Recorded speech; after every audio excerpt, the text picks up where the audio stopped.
Ok, donc rebonjour, c'est toujours vraiment, je vais vous expliquer très rapidement dans ce tutoriel comment on va repartir de la template qu'on avait créée la dernière fois et l'améliorer un petit peu jusqu'à ce qu'on arrive à un site qui soit à peu près correct. Donc là on a cette hero section, on avait créé une barre de navigation et on a des espèces de petits effets qu'on avait mis un peu partout, pareil sur le bouton. Euh, donc voilà où on en est pour l'instant. Ok. Bon, donc déjà, moi j'aimerais, par exemple, si on crée plusieurs pages, vous voyez que celle-là est vide, par exemple, et quand j'ai envie de créer une deuxième page, j'aimerais qu'il y ait déjà des éléments dessus, des éléments que je vais réutiliser partout sur le site. Par exemple, vous pouvez voir que ici, ma barre de navigation, elle est là, elle est également là dans Projet, elle va également être là dans Blog, et également être là dans la page Contact. Donc il y a des éléments comme ça sur le site qu'on aimerait avoir un peu partout. Et du coup, pour le faire simplement, sans avoir à faire un CTRL-C, CTRL-V partout sur toutes les pages, ce qu'on peut venir faire, c'est créer ce qu'on appelle une template. Donc attendez, je vais me mettre là en vrai. Ok. Donc pour créer une template, on prend notre page, que là en l'occurrence la page principale, et on clique sur template ici, et on peut en créer une. Donc là on va juste l'appeler template. Et là-dedans, vous pouvez voir que pour l'instant il y a une page blanche. Donc là je peux juste venir copier ma barre de navigation que je vais mettre du coup en haut de l'écran. Et là, par exemple, quand je vais créer une nouvelle page, donc en l'occurrence celle-là, vous voyez que là, elle y est déjà. Donc, je vais la delete. Et si je veux créer une nouvelle page, vous voyez que boum, ma barre de navigation est directement en place au même endroit que sur l'autre page, etc. Donc il n'y aura pas de problème. Donc ici, celle-là, je peux la virer, vu qu'on vient de l'ajouter dans la template. Ok, voilà. Donc ça, c'était juste pour les templates. En gros, ça peut servir à faire plusieurs choses. Par exemple, je vais aller un peu plus vite que les autres tutos. Par exemple, si j'ai envie d'ajouter du grain, donc de la texture, je vais tout simplement venir faire F, comme ça, créer une grosse image que je vais positionner de manière absolue. Donc c'est-à-dire que je la positionne ça absolument. Je vais l'attacher à gauche, à droite et en haut. Et en bas également. Je vais mettre 0. Ici, au lieu de mettre une couleur bleue comme ça, je vais venir dans mes images. Je vais venir dans Tile, ici. Et vous pouvez voir que là, j'ai l'option où je peux venir sélectionner le grain, par exemple. Ok, donc là vous voyez qu'il est quand même vachement visible. Donc ce que je vais venir faire, c'est que je vais aller dans Style, dans Blending, et mon blending, je vais le mettre en screen. Hop, comme ça il est un petit peu moins visible déjà. Vous voyez qu'on a un petit grain là, et après je peux venir le modifier si besoin est. Ok, donc là mon Z-index pour l'instant il est à 0. Donc je vais venir je vais le mettre à 0. En gros le Z-index, il faut se dire que c'est comme si tu avais des couches. Sur ton site web c'était des couches. Par exemple, au niveau 0, tu vas avoir cet élément, au niveau 1, tu vas avoir cet élément dessus, etc. etc., etc. Et on monte progressivement jusqu'au Z-index 10, donc qui est le plus élevé. Et en gros, ça te permet du coup de mettre des éléments au-dessus d'autres, etc. En l'occurrence, notre grain, on a envie qu'il soit le plus bas possible pour qu'il soit que sur le fond.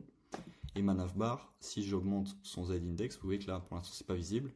Et je vais aller dans plus, Z-index, et hop, je la mets à 1. Ce qui fait que maintenant, ma barre de navigation, elle va être en dessous de mon grain. Donc là, quand je vais dans Home, vous pouvez voir que je vais avoir du grain. Je vais avoir du grain. Ouais. Ouais, bah là, on le voit pas trop, mais attendez. En gros, ce qu'on va faire, c'est que pour modifier la template, on retourne là-dedans. On prend notre image, on va appeler grain pour que ce soit clair. Et ici, au lieu de le mettre en screen, on va le mettre en normal. Et ce qu'on va faire, c'est qu'on va venir ajouter plutôt un filtre invert. Et ici, je vais le mettre à 100%. Et je vais diminuer l'opacité à 0,7 pour voir comme ça. Et là, vous pouvez voir que, ouais, voilà, okay. Quand on retourne sur ma section, vous voyez qu'il y a un petit grain, un petit effet papier qui peut marcher de temps en temps, qui ne marche pas à tous les coups. Il ne faut pas le mettre partout sans réfléchir. Ça sert à rien. Ici, ma variante, vous voyez que j'avais mis une couleur de fond que je vais venir supprimer. Tac, donc maintenant. Hey. Ouais. Voilà, ok. Donc maintenant, vous voyez que le fond est également sur ma barre de navigation. Il n'y a plus cet effet de barre blanche. Voilà. Donc là, vous voyez que j'ai un petit effet papier qui est assez cool, qui peut être utile dans certains cas, mais il ne faut pas en abuser, c'est comme de tout. Ok, donc là, on a vu à peu près ce que c'était une template, donc on peut venir coller notre truc là. Par exemple, si j'ai envie d'ajouter un bas de page, donc ça, un footer, je vais venir le mettre en bas. Et là, vous voyez que j'ai un footer qui est ajouté ici. Et quand je retourne dans ma homepage, vous voyez que le footer, il est là aussi. Là, en l'occurrence, le footer qu'on a créé, il a une couleur de fond, dont on va venir se débarrasser. Et voilà, et comme ça, il a aussi cet effet papier, sans qu'il y ait un fond blanc qui vienne par-dessus le grain qu'on a mis dans la template. Ok, donc là on a notre site internet qui commence à ressembler à quelque chose, avec une barre de navigation un peu stylisée, etc. Et on va venir ajouter de nouvelles sections. Donc pour l'instant, ce qu'on va venir faire, qui va être assez simple, c'est qu'on va prendre des sections qui sont déjà là-dedans, puisqu'on a vu à peu près les stacks et les frames, donc maintenant on sait comment faire ça rapidement. Donc on va prendre une section de... Ouais, ce qui est aussi chiant avec les templates, c'est qu'une fois qu'on l'a mis, si on veut sélectionner un élément en dessous, bah souvent on galère. Donc moi ce que je propose de faire, c'est de la supprimer. Et on la remettra à la fin quand on publiera le site, pour que ce soit plus simple. Donc ici, ça c'est une section features, donc on va venir supprimer le fond blanc qu'il y a ici. Tac, on va venir ajouter une nouvelle section. Donc on va dans le plus, dans le section, et on va venir prendre par exemple un truc comme ça. Donc là c'est des collections CMS. Donc bah, ça, non, ça on va pas le voir pour l'instant, mais c'est un peu plus tricky. On va venir mettre une section statistique, une section testimonial, une section pricing, une section FAQ qu'on va venir positionner juste en dessous comme ça, et une section stay in the loop avec le bas de page du coup qui va être en bas une fois qu'on remettra notre template. Vous pouvez voir que là, hop, tout est bon. Ok, donc là on va venir prendre toutes les sections une à une. Donc on a la features on l'a déjà faite, la section stat, on va venir enlever le fond blanc pour qu'on voit bien le grain. Testimonial, pour sélectionner plusieurs sections d'un coup, on peut les prendre comme ça avec en appuyant sur commande. FAQ, forme, et on va virer le fond à chaque fois. Ok, et là on est bien, si on regarde notre site en full screen, vous voyez que là, hop, on a bien feature title, on a bien les trucs comme ça, etc. Et quand on zoome, peu importe où, on aura quand même cet effet de papier. Voilà. Voilà. Donc ça c'est simple. Ici vous pouvez voir la petite FAQ, elle est déjà animée. Donc on est plutôt pas mal. La sign up newsletter, submit, etc. Avec des différents liens de navigation. Ok, donc maintenant qu'on a ces différentes sections, on aimerait que notre barre de navigation, elle serve à quelque chose en fait, et que quand on clique sur les liens, ça nous ramène bien au bon endroit sur la page. Donc on va faire ça. Donc par exemple, est-ce qu'ils ont des noms de section? Ok, non, ils n'ont pas encore de nom de section. Donc pour la section accueil, quand l'utilisateur va cliquer, mettons qu'il soit en bas dans le site, mettons qu'il est, voilà, il descend. Ah ok, non, déjà, premier problème, c'est que notre navbar, vous voyez que quand on scroll, elle disparaît en fait, et on la voit plus, donc c'est un peu... Sur certains sites, ça peut être utile, sur d'autres, non. Donc ce qu'on va vouloir faire, c'est plutôt que de la mettre en relative comme ça, vous voyez, on va la mettre en fixed, c'est-à-dire qu'on veut qu'elle ait une position qui soit fixée en haut de l'écran. On va venir l'attacher à gauche et à droite, et là maintenant on a une navbar qui, peu importe notre scroll, restera fixée en haut, vous voyez. Voilà. Ok, donc ça c'est parfait. Juste vous voyez qu'on a des petits problèmes de contraste ici, donc je pense qu'on va quand même venir lui mettre un fond, enfin une couleur de fond. Donc on prend notre composant, on vient lui ajouter un fond blanc, et puis voilà. Comme ça, on n'a pas de problème. Et on voit bien que la navbar, elle reste en haut, c'est assez cool. Maintenant, quand on clique ces boutons, pour l'instant, il ne se passe rien. Et on aimerait être redirigé dans la page à la bonne section quand on va cliquer.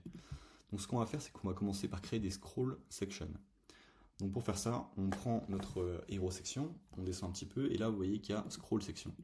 Donc celle-là, je vais l'appeler hero. Hop, parce que c'est la section principale du site, c'est la première que les gens verront. La deuxième, on va faire pareil. Là, je prends la section features, je vais dans scroll section, et je l'appelle features, pour souci de facilité.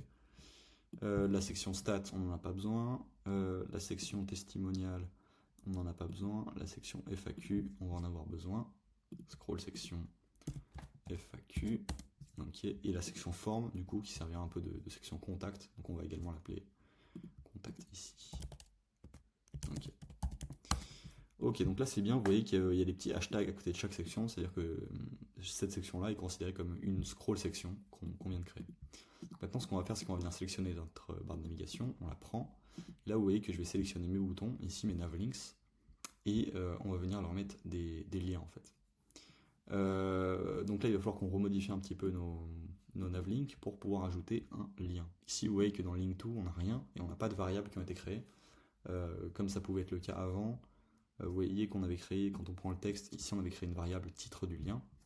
Et maintenant on va prendre notre composant en entier et on va venir lui ajouter une variable de lien, create, et on va venir l'appeler lien.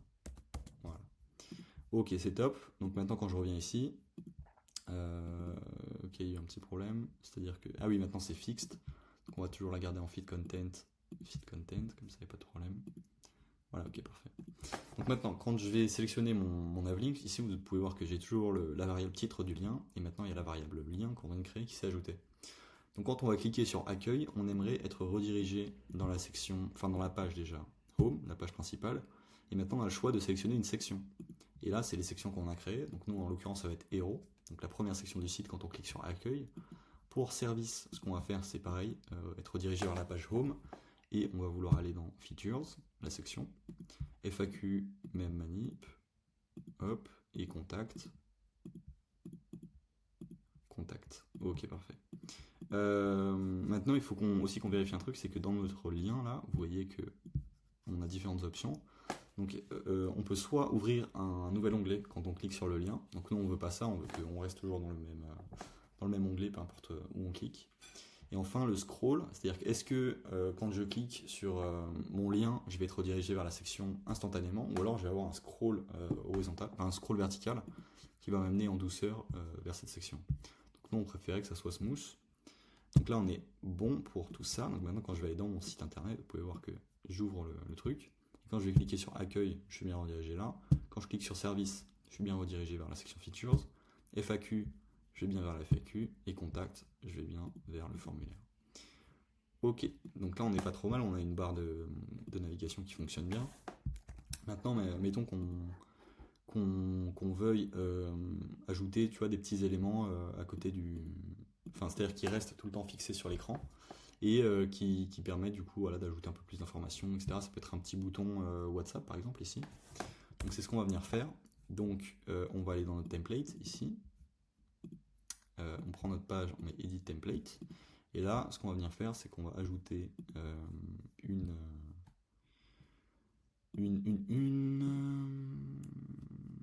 frame, voilà, par exemple, comme ça, qui va nous servir de bouton. Cette frame-là, on va lui mettre un radius de 100, on va lui mettre une taille de, mettons, 70 par 70. On va lui mettre une couleur verte un peu à la WhatsApp, comme ça. Ah oui, vous voyez que ma frame, là, du coup, elle est inclue dans le composant grain. Donc nous, c'est pas ce qu'on veut, on va la mettre au-dessus.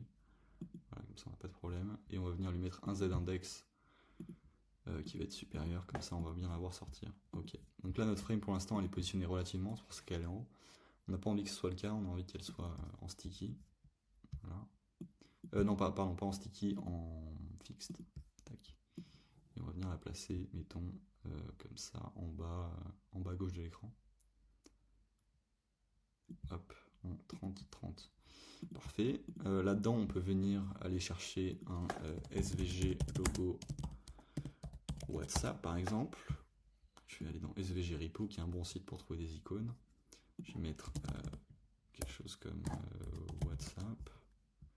Et je vais venir prendre celui-là. Download SVG Vector. Je retourne dans mon framer. Ici, je prends ma frame et je viens venir positionner. Ok, non. Il faut que je prends mon fichier, je le positionne n'importe où sur le canevas. Je vais venir le redimensionner un petit peu. Donc là, on va diminuer sa taille. Ok, il y a un petit problème. On diminue sa taille. Et là, on va venir le prendre et l'inclure dans ma frame, comme ça. Et là, la frame, on va lui ajouter un layout pour que tout soit bien centré à l'intérieur. Ok, vous voyez. Et là, mon exclude pass, je trouve qu'il est un peu gros. Donc, ce que je vais venir faire, c'est de réduire sa taille. Et noir sur vert, je ne suis pas forcément fan. Donc, on va venir mettre notre logo en blanc. Et vous voyez que là, on a un bouton WhatsApp qui va être tout le temps présent sur mon site, peu importe où je scroll. Donc voilà, ça rajoute un petit effet. Je trouve que ma section héros, elle est un peu grande encore. Donc, je vais venir la prendre et venir mettre sa taille en viewport 100, voilà. Et là maintenant quand je scroll, ok, là on a un problème parce que maintenant que notre navbar elle est positionnée en fixed, c'est-à-dire qu'elle ne compte plus comme un espace en haut, ce qui fait que notre section, vous voyez qu'elle commence tout en haut là et elle descend à 100 viewport. Or nous on aimerait que notre section elle commence à partir de la navbar. Donc on va venir ajouter un padding supérieur qui va venir compenser l'écart de la navbar qui est de, si je le sélectionne, vous voyez qu'il est de 75. Donc on va venir ajouter 75 de padding en haut de notre section héros. Tac, donc là j'étais à 80. Donc 80 plus 75 qui nous font 155 je crois. Hop, ok, voilà. Et là...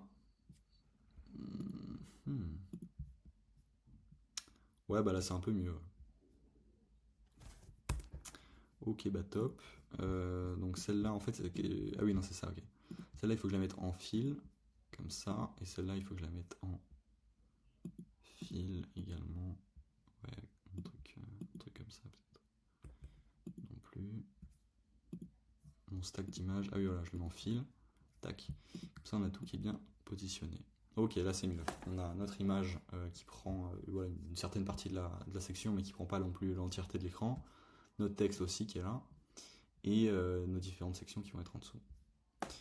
Ok, donc là on est plutôt bien. Ici, pour chacune des sections, ce qu'on peut venir faire, c'est ajouter un titre. Par exemple, on va venir placer en haut. Ce titre, on peut l'appeler, je sais pas. Oula, qu'est-ce qui s'est passé? On va l'appeler fonctionnalité.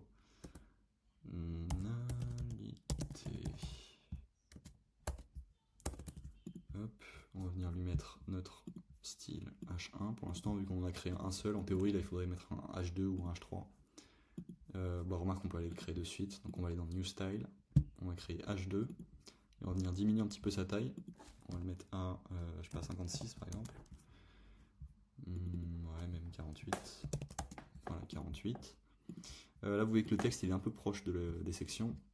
Donc ce qu'on va venir faire, c'est qu'on va prendre notre section Features, le texte il est là, et le reste des fonctionnalités sont là. Donc nous, ce qu'on va venir faire, c'est qu'on va venir prendre ça et venir ajouter un gap de 20 pixels, pourquoi pas, même de 48 pixels.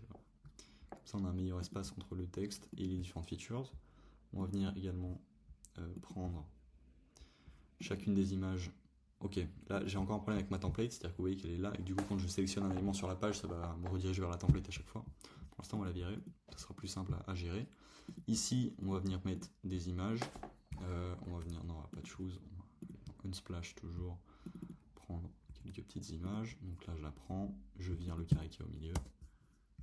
Ok, donc c'était un pass complet. Donc je peux virer comme ça. Hop, voilà. Ici, on fait pareil. On prend le rectangle qu'on vire. On prend notre placeholder. On va dans File. On met Image, Plugin, Unsplash. Et on en prend une autre. Etc. Et la troisième, on peut la virer parce que, mettons qu'on n'en ait pas besoin. Maintenant, on aimerait qu'il y ait un petit peu plus d'espace supérieur. Vous voyez que là, les sections elles sont quand même vachement collées. Donc le padding qui est en bas, on va le passer à 120. Comme ça, il y a plus d'espace. Le padding qui est en haut, ici, on va le passer à 150. Ici, on va passer ça à 150 pour qu'il y ait un peu plus d'espace entre les différentes sections du site et que ça respire mieux. Ici, on va venir faire pareil. On va le passer en 150. Surtout que c'est des petites sections, donc on peut vraiment mettre beaucoup d'espace. Ici, pareil. Là, oui, que c'est 100 au lieu de 80, donc c'est un peu bizarre. 150. Pricing, pareil. 150. 150. Top. Ici, bah là, vous voyez que c'est la height qui est fixed, donc on va la mettre en fit content. On va aller dans notre padding ici, on va prendre le top, on va mettre 150. 150. Ici, pareil, 150. Et la newsletter, là, ça va être le même problème. On est en height, donc on le met en fit content. Et on va venir modifier le padding plutôt que de modifier la taille de la section directement. On ait tout le temps les mêmes espacements en fait entre les éléments. Bon, ok, donc là on a 150 plus 150, ce qui fait qu'on a 300 pixels entre la fin d'une section et le début de l'autre. C'est pas trop mal, on va publish et aller regarder ce que ça donne. Oui, non, voilà, avant de publish, du coup il faut que je remette ma template pour qu'on ait bien notre barre de navigation et le footer plus le grain. Et là quand je mets publish, vous allez voir que... Hop. Voilà, donc là on a bien notre barre de navigation, on a bien notre image, notre bouton, nos liens qui nous ramènent aux bons endroits, notre FAQ, notre section contact et la barre de navigation avec ce petit bouton WhatsApp qui pour l'instant est caché par le Made in Framer. Mais on peut voir par exemple que si je vais là-dedans et que je prends mon Made in Framer inspecté, je le vire, voilà, je vire un peu plus haut, ok comme ça. Vous pouvez voir que ça rend bien, c'est en bas, etc. Ok, Bah écoutez, là je pense qu'on n'est pas trop mal, on a vu beaucoup de choses, on est allé assez vite, c'est-à-dire qu'on a rajouté pas mal de sections, on a vu ce que c'était les templates, comment mettre du grain, comment créer des scroll sections avec des boutons qui te permettent de te rediriger à la bonne section de ton site. Ce qui fait qu'on commence à être plutôt pas mal sur cette template là. Je pense que le prochain épisode, du coup, on verra, on commencera à voir un petit peu comment est-ce qu'on anime notre site internet, c'est-à-dire comment est-ce qu'on va mettre des effets, des transitions, etc. Ça peut être intéressant dans certains cas. Donc je pense que ce sera ça la prochaine étape, parce que là on commence à avoir une structure qui est pas trop mal. Donc voilà. Je le rappelle du coup, mais j'ai pour objectif de créer un groupe là dans lequel il y aura des gens un peu comme moi qui veulent apprendre le web design et qui veulent progresser plus rapidement et qui en ont un peu marre de bosser dans leur coin. Je me dis que ça peut être intéressant, donc il y a le lien qui va être en description. Donc allez checker, c'est un petit formulaire, il y a je crois 3-4 questions et puis je vais créer ça quand il y aura un peu de monde qui aura répondu le truc et qui aura montré un peu d'intérêt. Et voilà, je vous souhaite une très bonne continuation et on se capte dans un prochain tuto.